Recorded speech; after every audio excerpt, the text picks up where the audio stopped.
Welcome to the Bow Hunters of Wyoming podcast, where tradition meets the backcountry and every shot tells a story. We're the voice of Wyoming's bow hunting community, sharing real stories from the field, important conservation issues, updates on hunting regs, and the lifestyle that keeps us grounded, wild, and free. Whether you're a seasoned elk chaser, a mule deer addict, or just getting started with stick and string, this is your campfire. This is your crew. This is your podcast. Pull up your boots, knock an arrow, and let's dive into another episode of the Bow Hunters of Wyoming podcast.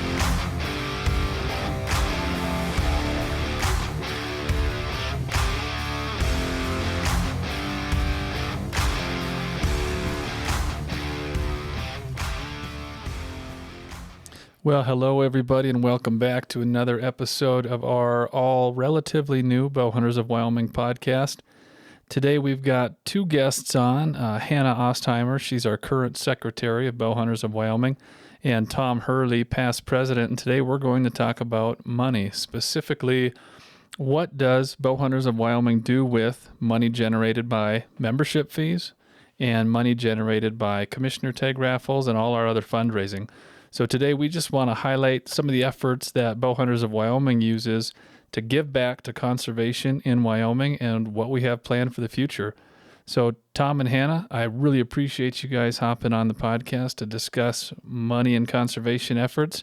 So if you wouldn't mind just introducing yourselves and giving our listeners a brief intro and who you are and what you do. Hey everyone, my name is Hannah Ostheimer. I am a secretary of Bow Hunters of Wyoming. I think I've been secretary maybe 4 years now, 3 or 4. I've lost track, but again, happy to be part of Bow. I've really enjoyed everything I've learned about Bow and been able to contribute to Bow over the last few years, and really excited to talk about Bow's money and where it comes from and where it goes. Awesome. Thank you, Hannah, and thank you, Tom. And for both of you guys listening, Tom and Hannah have both been members of Bow Hunters of Wyoming a lot longer than I have, and they've been critical in getting a lot of these efforts on the ground happening. And we have invested almost $500,000 over the last 30 years into Wyoming conservation projects. We're really excited about it. We're really fortunate to be in this position to be able to do this. And when we talk about conservation projects, basically what we mean in regards to Bow Hunters of Wyoming is habitat restoration, wildlife research and monitoring, public land access improvements, and always a topic, especially in a summer this dry, water sources for wildlife.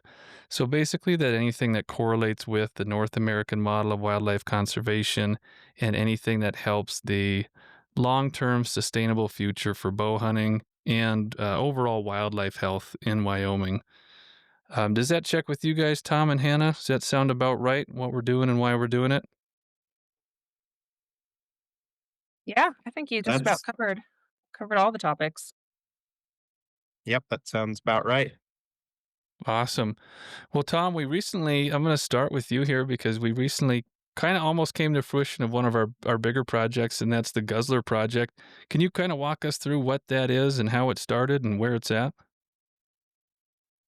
Yeah, so this was kind of a project I helped come up with, and it was really through some of our members, which is the best way for this to happen. Is I heard just some grumblings and some talking and just kind of people just bringing up issues with water. And this specifically is kind of the northeast portion of the state in the Powder River Basin area, more or less. It kind of a little bit bigger than that, but that's a general vicinity. And just a handful of members that bow hunt that country, and it's pretty dry, dealing with lack of water. And one of the issues really was some ranchers slash outfitters turning off water tanks on public land during hunting season. And people were frustrated with it. And I went to the BLM and talked with them. And kind of our conversations were around, well, there are some stipulations in their leases, a lot of them that they need to leave those tanks on. And so there is a route that maybe we could hold their feet to the fire a little bit and stuff. But I'm somebody who is friends with a lot of ranchers and landowners, and I see a divide far too often between hunters and landowners. And so trying to create another wedge there just wasn't really the solution that I wanted to find. And so we talked about what else we could do to not, just create that wedge. And it was like, well, instead of trying to force him to keep these tanks on or create any friction or, whatever, let's look at these wildlife guzzlers and install them in key spots to provide year-round water sources on public land to our wildlife. And the hope being we would not only have that water to help the herds and just overall, when the more water you have, the better in these arid places.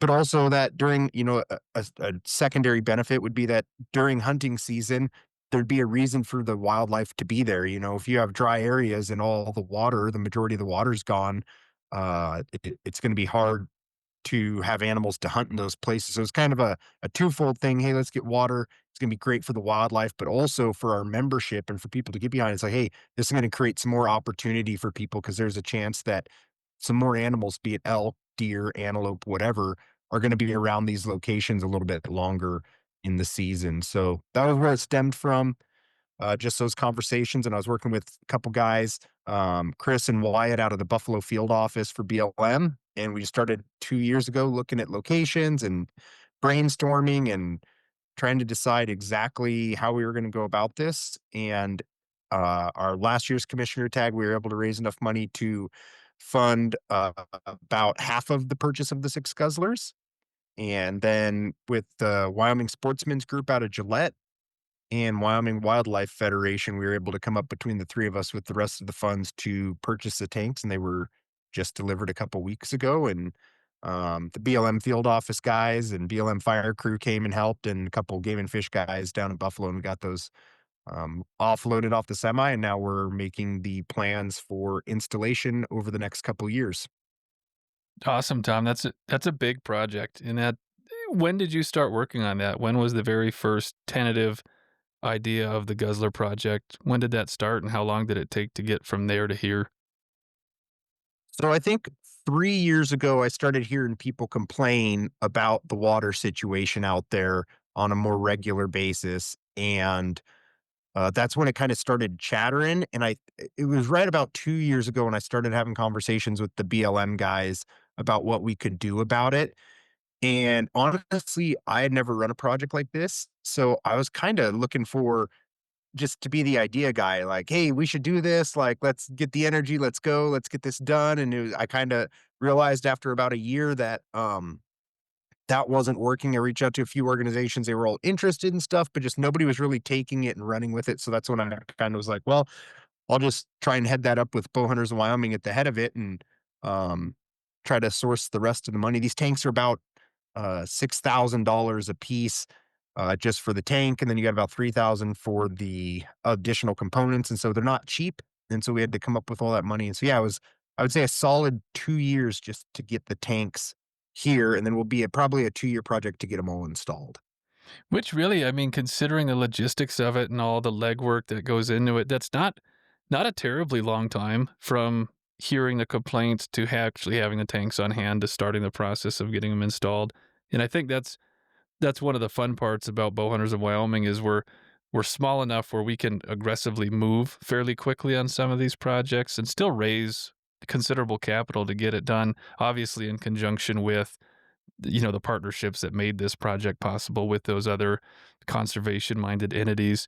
And Tom, just so all our listeners know, what exactly is a guzzler? I know it's a silly question, but what exactly Oh is a yeah. guzzler and how does it work?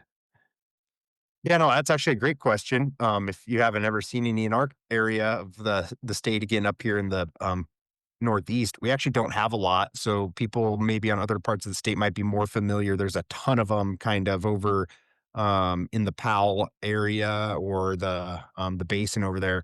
There's just a lot in certain parts of the state, and we just don't have them over here. So a lot of people in this area for sure wouldn't probably know it there, but they're just a big tank that's buried. Basically, you go into kind of a slight hill, a slight slope, and you bury this 800-gallon tank, and it'll have a dome. These specific ones have a dome top. They are, I want to say, I should have pulled the specs up. I want to say they're like 12 feet by 8 feet or something like that, and 4 feet deep, somewhere in that ballpark. um, weigh about 800 pounds a piece.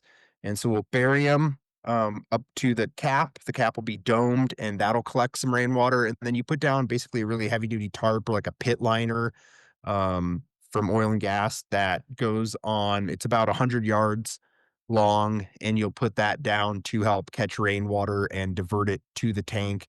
And then the tanks, like I said, are partially buried, and that will just hold about 800 gallons of water.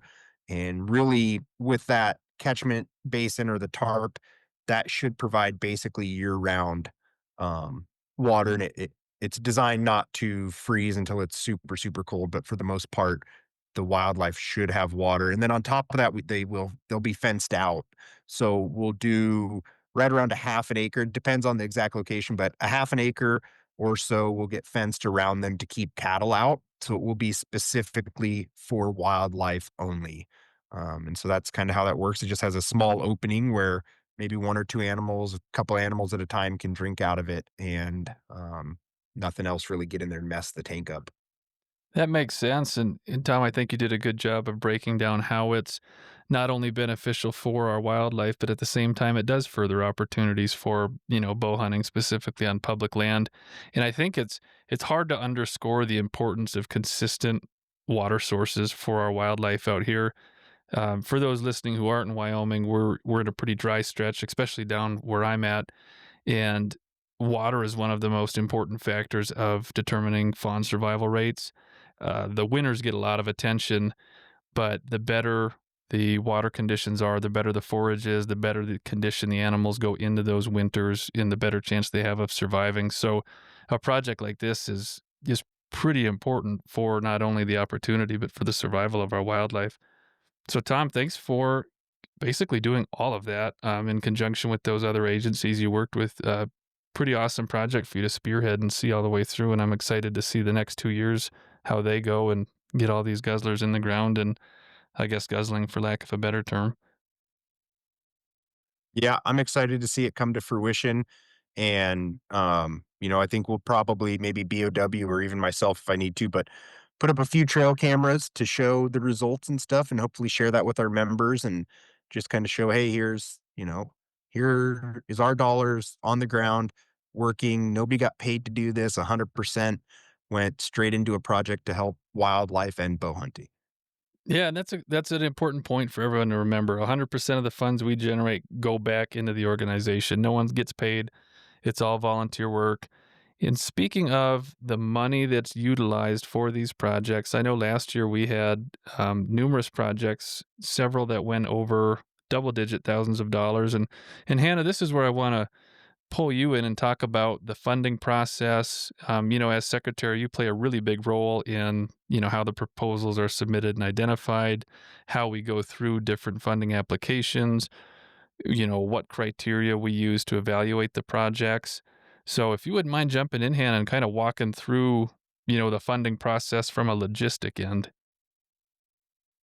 Yeah. So, first, I guess I'll just say that the funds that Bowhunters of Wyoming spends on these various conservation projects come from the commissioner licenses that we are, given by our game and fish commissioners and able to raffle off or sell off every year. And that has been such a critical part of many of these projects that we've been able to do.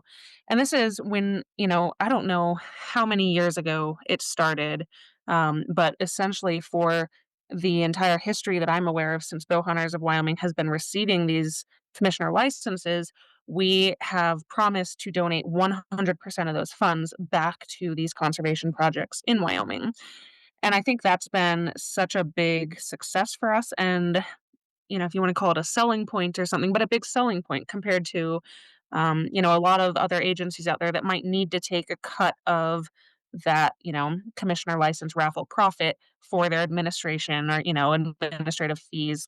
I think we've been really blessed that we're able to donate 100% back to these projects. So, in terms of actually selecting the projects, usually around January or so of each year is when we kind of open up that project application process, if you want to call it that. And this isn't necessarily like a formal funding announcement that's published in in papers or anything like that, or on any procurement websites, anything technical. It's mostly spread via word of mouth and through organizations that we've partnered with, archery clubs, 4-H clubs, groups that are involved in this same conservation, bow hunting kind of wildlife sphere. And so this announcement goes out where we say, hey, we have funding available. Um, you know, we're ready to start accepting applications for projects that align with our mission and our organizational priorities. And so I have a mailing list that I at least reach out to with this notice when the funding opportunity opens. And so I email everyone on this list and say, hey, it's that time of year.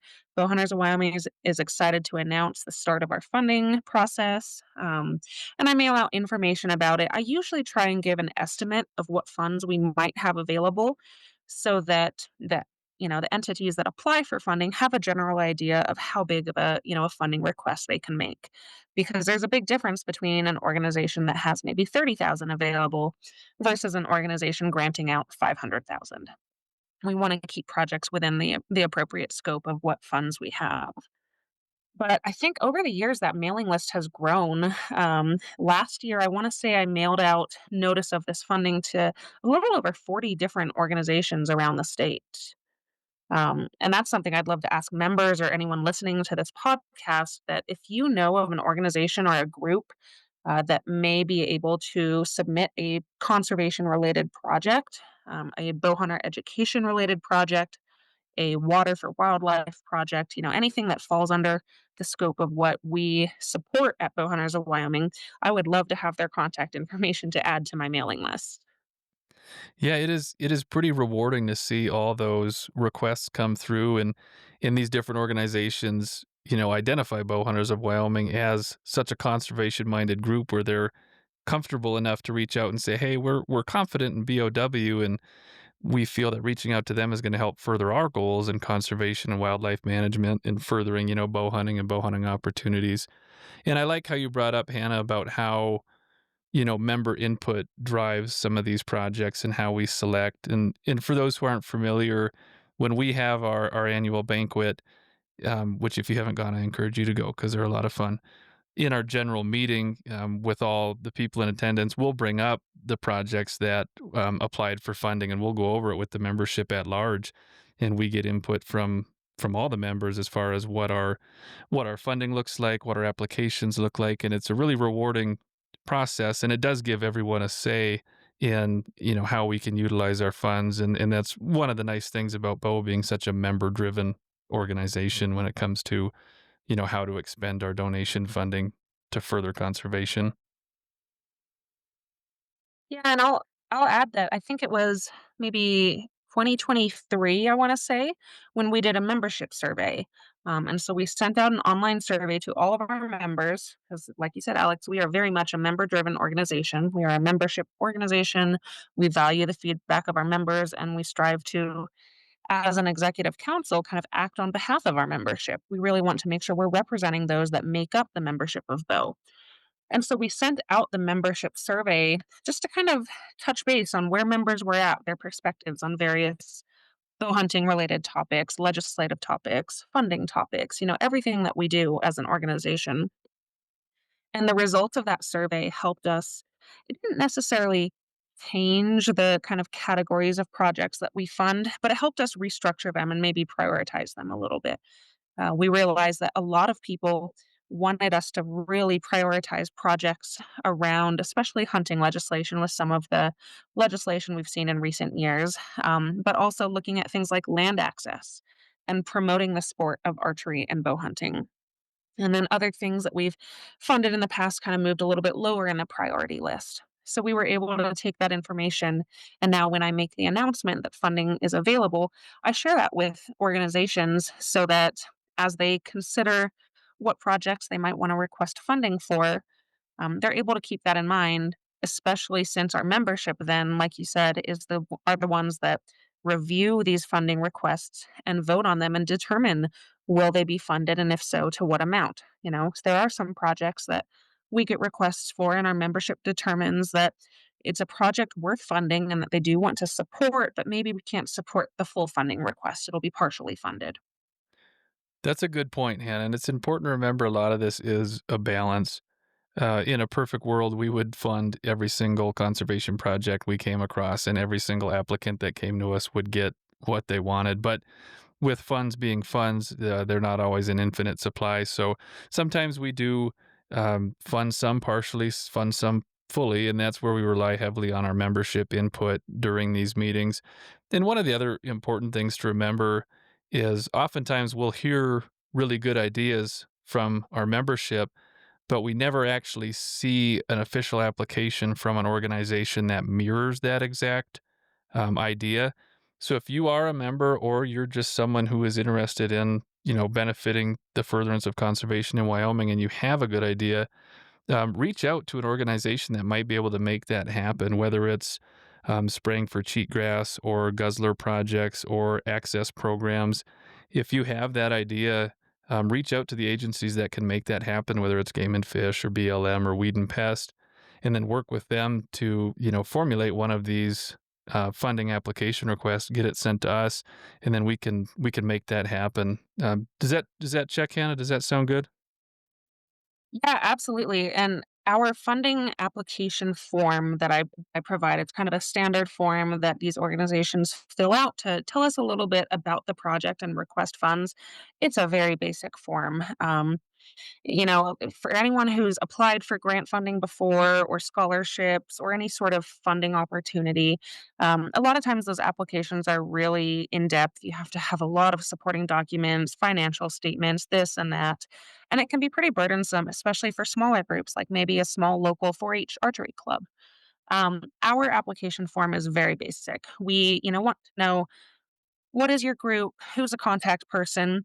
And then what is the project? We ask for a brief description of the project. We want to know where in Wyoming the project is taking place. We ask what the land ownership percentage is. So if this is a project related to perhaps, let's say, spraying cheatgrass as an example, is it Forest Service land, BLM, state, or private? We have funded projects on private land before because we all understand that private land habitat still benefits our wildlife. And then we ask when the project will take place and what funding is requested from bow hunters of Wyoming and what the overall project cost is. Because that gives our membership an idea, is Bow truly funding the majority of the project or are we a tiny percentage of a much larger, project that has funding coming from a lot of different places? And that right there is the entire application. It's a very simple form. So definitely not something to be afraid of or feel like you don't have the capacity within your organization to fill it out. Because I would estimate you could probably finish it in about 20 minutes or less. I would agree with that. And for everyone listening, if I can figure it out, you guys will have no problem figuring it out. We wanted to make sure that the mechanism was as easy as possible because we want to see the money go back to conservation and wildlife in Wyoming. We don't want to add any unnecessary hiccups or bureaucratic steps just for the sake of adding them. The smoother the system is, the better everyone benefits. And we do kind of cover a wide variety of projects. I've got the list up here over the last several years. I know Guzzler Project, that's the big one, that's our latest. But we help with hunter mentor programs, wildlife habitat enhancement in partnership with the Wyoming Wildlife Federation, lots of different county 4-H shooting sports programs. We love helping youth get involved with shooting sports, specifically archery. So we do have a lot of those. We've helped Game and Fish with certain population monitoring projects. So if you can think of a conservation project, there's a good chance that we've probably helped fund one or something similar to it. And if you have ideas, make sure to reach out to those groups that can make these things happen and work together on an application. You can find it. Or Hannah, is it on our website or do they need to email us to get it? It is not on our website. That's not a bad idea. I might see if we can maybe add that to the website. In the meantime, they're welcome to just send me an email, secretary@bowhuntersofwyoming.org, and I'm happy to send them the form and kind of the information. I did mention we open it in January specifically to use our commissioner license raffle funds when we do have those available. But we would be happy to accept them kind of year round. And then when we do have conservation funding, at least we have a few applications kind of filed away that we could look at and throw into consideration. Yeah, so you guys heard it, secretary at bowhuntersofwyoming.org.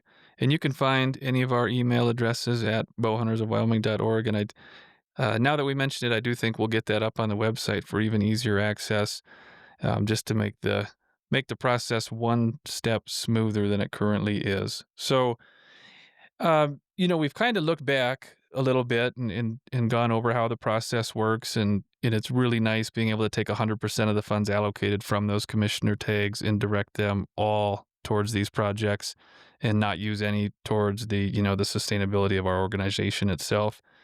When we look at the money we've raised over the last 30 years, almost $500,000, I think it's 430 or 440 some thousand dollars.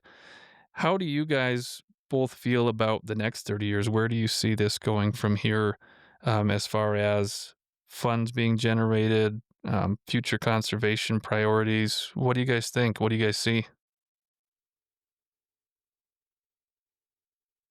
So, I mean, hopefully the goal and everything would just for this to continue to snowball and get bigger and bigger.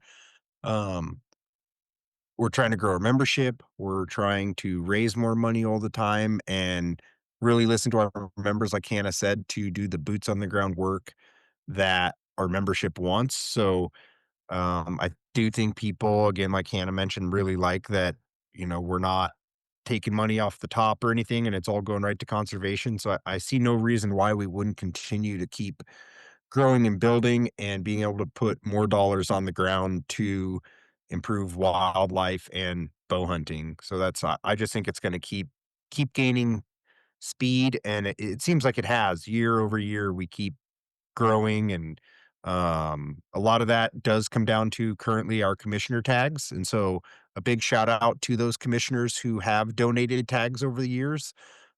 We would not be able to do nearly what we do without their donations. And yeah, we just hope we can keep that great relationship with them going and continue to maximize the dollars that we're given for our membership and for wildlife in the state of Wyoming. That was Yeah, well and said. I mean, I echo Tom's thoughts, and I think I would also say I'm excited to see what additional projects bow hunters of Wyoming can take on, like the Guzzler project that Tom talked about. Um, in that membership survey, we asked people how do our members want our organization to address these different priority areas. Now, historically, in the past, we've raised money and then we've granted it out to other organizations to do projects. And that was not because we didn't want to do the work, but simply Bow Hunters of Wyoming is purely volunteer driven, membership driven. We have no paid staff. We don't have a paid executive director or team supporting the organization. It's all volunteer time. And so, because of that, we are a little bit limited in what hours can be dedicated to really leading projects. But our membership did, in the survey that we completed a couple years ago, say that they want to see bow hunters of Wyoming coordinating and leading projects more. Would they still support us partnering with other nonprofits or entities and donating funds where there is a little bit more capacity and ability to put time towards certain projects? But I look forward to seeing what Bo can accomplish in terms of leading more projects like this Water Guzzler project. Now, that project was, I will say, probably 90 something percent Tom's effort. And so I would I don't agree. know that we can just count on Tom year after year being our person coordinating and leading Bo projects. But I hope that from that project and the successes we see from there, we maybe get a little momentum going and enthusiasm and support for leading some more projects like that, as opposed to simply just donating the funds. So I'm excited to see what we accomplish there in the future. I like that, and thanks Yeah. again, Tom. It looks like you found yourself a permanent job, in spearheading Yeah. bow-led projects, which I think we can all get behind. I Have want to piggyback on what I said there at the end, just real quick. Um, Something I've seen in our organization over the years, and I saw it in myself too until I got involved on the executive council, is I think a lot of members, especially maybe newer members, or people that haven't been super involved in the organization, maybe sit back and, just wait for the executive council to do stuff. And that's fine. That's kind of what we're here for and everything. But by no means, if you have a project as a member, if there's something, if it's a guzzler, if it's a fencing project, a whatever, I don't care what kind of project it is, if it falls, within our purview of the type of projects we put forth, if you want to see one and you want to spearhead that, like you don't have to be on our executive council. You can bring that to us and, take that ball and run and just bring it to the council to get approval and oversight and all of that. But by no means do we just need these ideas and execution to come from the executive council. We have a lot of super active bow hunter members that are out there that know things, that see things in their area. So there's something you see out there in your corner of the state or wherever you elk or deer hunt or whatever it is, and you think some stuff could be better, well, come to us, bring it to us and tell us, "Hey, let's get this going," and we can create a team to do that, and don't just like that's what I learned with this fry. You can't wait for someone else to do it. You're gonna have to do it. So whether you're on the council or not, just get the idea together, get a group of people, and get it knocked out. Yeah, Tom, you're exactly right, and that really highlights, we are a membership-driven organization, and in that we rely really heavily on our members. And I'm glad Hannah brought up, none of us are paid; we're all volunteers. Sometimes it's hard to keep tabs on every single thing that needs to happen conservation-wise and apply for all these projects. So that's why we do rely really heavily on our member input. In a lot of our members throughout the state, you may see things that we simply don't see, especially in regions that we're not familiar with. So the more input from our members, the better, I would say. And have you, before we jump into the next topic, Hannah and Tom both, have you guys seen an uptick in funding requests and project requests throughout the years for Bow? In the short time I've been here, it does seem like we're getting more, which I think is awesome. Have you guys noticed a trend in that at all? Yeah, I definitely have. Every year, I add to my list of people that I directly contact to say, "Hey, we have funding available. If you have a project request, please submit it." But also every year, I get probably 1, maybe 2 people who contact me or even submit a project request that heard about it from someone else. Maybe it's a 4-H club where I had someone specific added to my contact list and they told another 4-H club and they said, "Hey, we heard about this. We'd like to apply." Or, um, it's other nonprofit conservation related groups hear about this and want to get something submitted. So I do definitely see it growing, and I find that to be a good thing. I think it's both a blessing and a curse to have more projects than we have funding available for. But that at least the more we get, the more we grow that stack of project requests, I think the more motivated that our executive council and our membership is to actually fundraise and have enough money to then fund all of those projects. So it's a blessing to have that many, because it really drives our enthusiasm for what we're doing. I would agree. The more that come through, the better. I think that increases the exposure of our organization and of some needs that go along with conservation and some things in the state that need to be addressed, and we work towards it. Hopefully, as our membership grows and our bandwidth grows, we're able to meet more and more of these requests, and they come through with more and more frequency. This is one of those cases where more is better, and yes, it can cause a problem where we may not be able to meet funding requests for every project, but we will certainly try to do our best to meet all that we can. And I just want to touch on the point that everything that Bow funds is hyper local in the fact that it stays in Wyoming. So these conservation projects are directly impacting the wildlife that we're fortunate enough to hunt and observe and spend time in the woods with. I know there's some larger organizations that sometimes it's not quite clear where the money goes, or it may go somewhere that doesn't necessarily impact you. The really fun thing about Bow Hunters of Wyoming, it is a direct impact to conservation in Wyoming. So, Tom and Hannah, both in the future, how can members support these conservation projects? What would you say is the one biggest driver besides buying out all the tickets for a commissioner tag raffle? Um, so I would a couple things. Yes, buy your commissioner tag raffle tickets when we have them. Um, thank our commissioners. We've had a great relationship with a handful of our commissioners over the years, or a lot of commissioners over the years, I should say. And a lot of that goes to Steve Martin and Harvey Dalton, who have our both past presidents.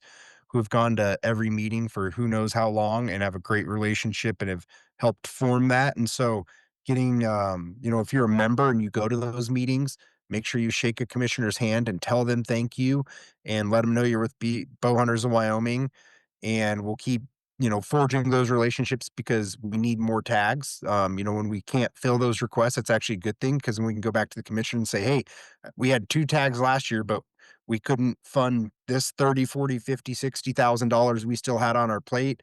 And they do love, those commissioners love, it got brought up at the last commissioner meeting. Um, there's some talk there. We won't get into in this podcast. We don't have time, maybe another one, of maybe some changes to the commissioner licenses coming down the pipeline, potentially in the legislator. And so while we have them, anyway, so there was a meeting, and one of the commissioners in that meeting, because that was getting brought up, basically said that, use Bow Hunters of Wyoming as an example of this is what these tags should be for, 100% back to conservation, and really highlighted us as an organization. And so if we can keep that relationship strong, we can keep bringing in more money and funding more of these projects. Very good point. Yeah. Oh, sorry. Go ahead, Hannah. Oh, I fully agree. The funding, and supporting our ongoing funding mechanisms is huge. I think also just letting us hear your voice about the projects that you want to see, or even talking to the archery clubs, the conservation groups.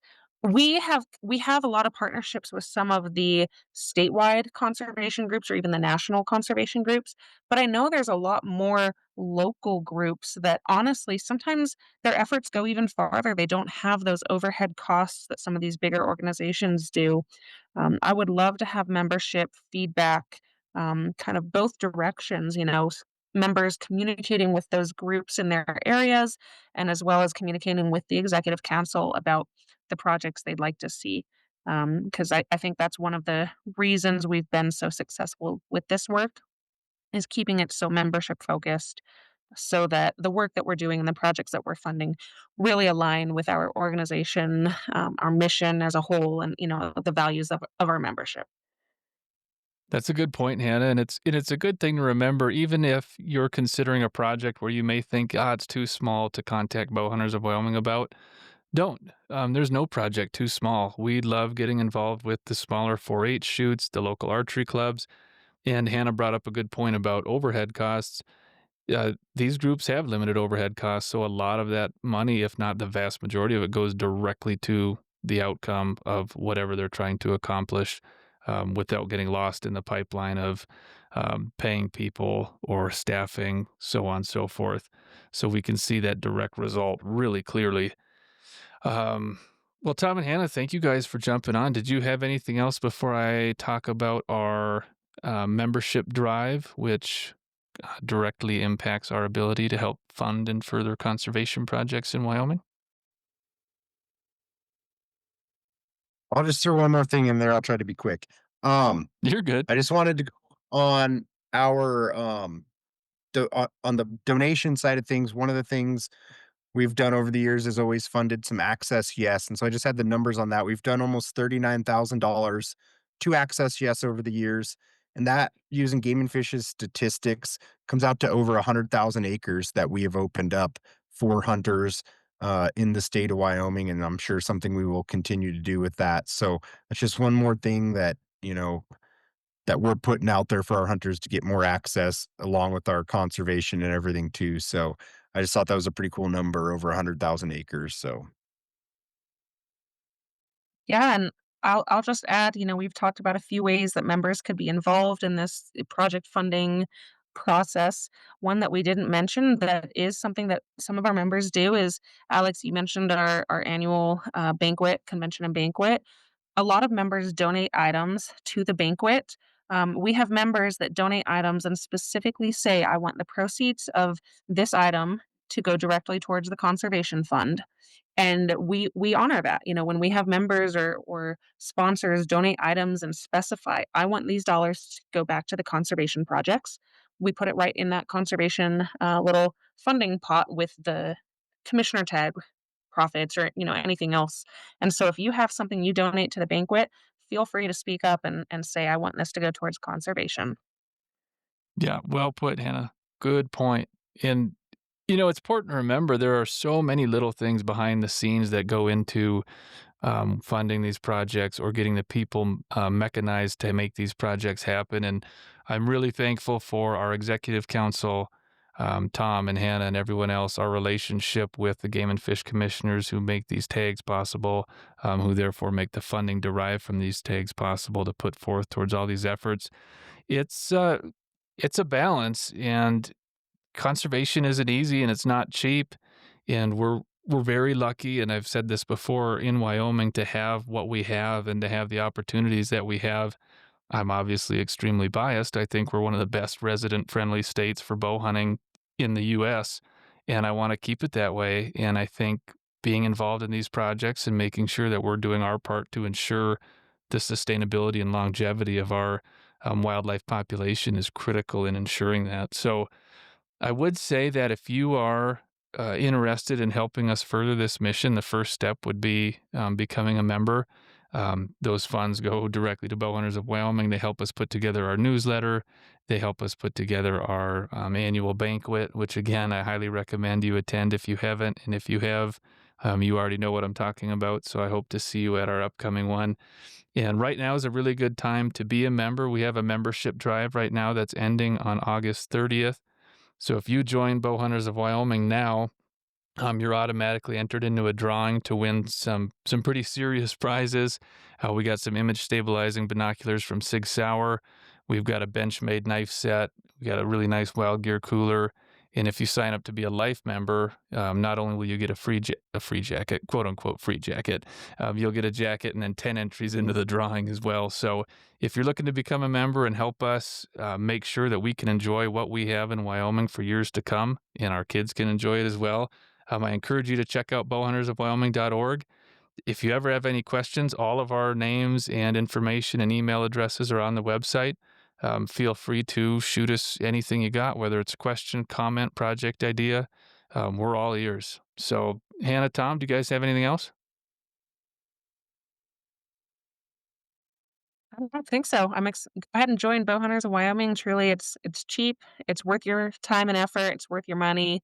It all goes towards a really great organization and the work we do. And I think members get some benefit out of it as well. So I echo Alex. Go ahead and join. Thank you, Hannah. How about Yep, you, there's Tom? over 9,000 people that have an archery tag this year in Wyoming, and that means we should have a lot more members. So get your friends to join. You should join Bowhunters of Wyoming. If you've never joined or forgot to renew your membership, it's about the best time, like Alex said, with our membership drive. So do it right now before September gets here, and we'd love to see those numbers grow and hope to hear from all of you. All right, guys, you heard it directly from the secretary and press president themselves. Please join, check us out. We appreciate you guys. Thank you.